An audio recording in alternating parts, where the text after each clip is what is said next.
तर रामकृष्ण हरी मित्रांनो, आज आपल्या ब्लॉगमध्ये तुमचं सहर्ष स्वागत आहे. आपण आज तयार होऊन आपल्या काकाच्या लग्नासाठी निघालो. मग काय रोडला आलो आणि इकडे तिकडे पाहिलं. त्यानंतर मग लगेच लग्नाला जायला गाडीमध्ये बसलो.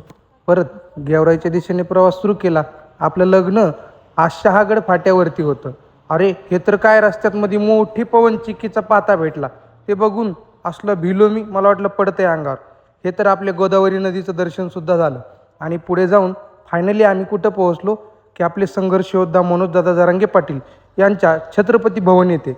आणि इथून सुद्धा आम्ही पुढं गेलो आपल्याला गोदावरी मंगल कार्यालय इथं आम्ही पोहोचलो. आणि पोहोचल्यानंतर मग काय, लगेच उतरलो गाडीमधून आणि मंगल कार्यालयामध्ये आतमध्ये गेलो. आणि मग काय म्हटलं, एकदा काकांची भेट घेऊन येऊ, कारण की आपल्या काकांचं लग्न होतं. आणि आतमध्ये गेलो, काकांना म्हणलं, काकांची भेट घेतली. पण ते तर काय, आज नवरदेव होते, माझ्याकडे लक्ष द्यायला त्यांना वेळच नव्हता. मग आम्ही तो लग्न उरकून परत दुसऱ्या लग्नाकरिता आलो.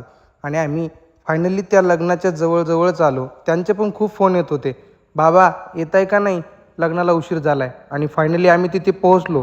अरे इथं तर खूपच लोक होते. आणि त्यांनी आल्या आल्या बाबांना लगेच नमस्कार केला. लोक तर भरपूर होते, सगळे बाबांकडेच पाहत होते. आणि आम्ही लग्नाला सुरुवात झाली. आणि हे सुद्धा लग्न आटपलं.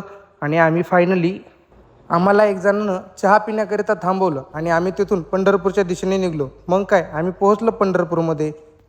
आमचा ब्लॉग पाहून तुम्हाला कसं वाटलं आम्हाला कमेंट करून नक्की सांगा. आणि आमच्या इन्स्टा आय डीला फॉलो करा आणि यूट्यूबला सबस्क्राईब करा.